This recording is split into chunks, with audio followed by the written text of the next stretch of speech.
നിലവിലെ പ്രത്യേക സാഹചര്യത്തിൽ ബഹറിൽ നിന്നും ധാരാളം പേർ സൗദി അറേബ്യയിലെ ദമാം വഴി നാട്ടിലേക്ക് പോകുന്നുണ്ട്.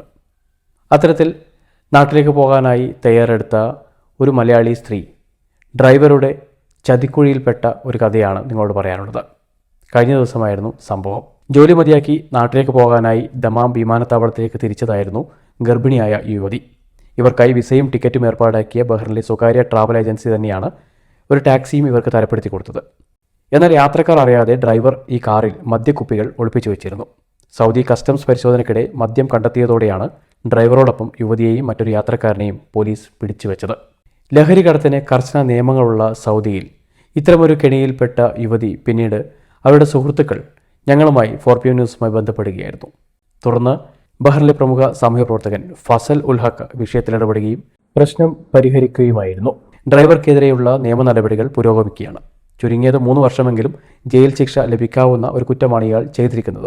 ഇതുകൂടാതെ ബഹ്റിൽ നിന്നും വാടകയ്ക്കെടുത്ത ഒരു കാറിലാണ് ഇയാൾ ഈ മദ്യം കടത്താൻ ശ്രമിച്ചതെന്നും വ്യക്തമായിട്ടുണ്ട്. യുവതിയെ നാളെ തന്നെ ദുബായ് വഴി നാട്ടിലെത്തിക്കാനുള്ള സൗകര്യം ഇവിടെയുള്ള ട്രാവൽ ഏജൻസി ഇപ്പോൾ തന്നെ ഒരുക്കിയിട്ടുണ്ട്.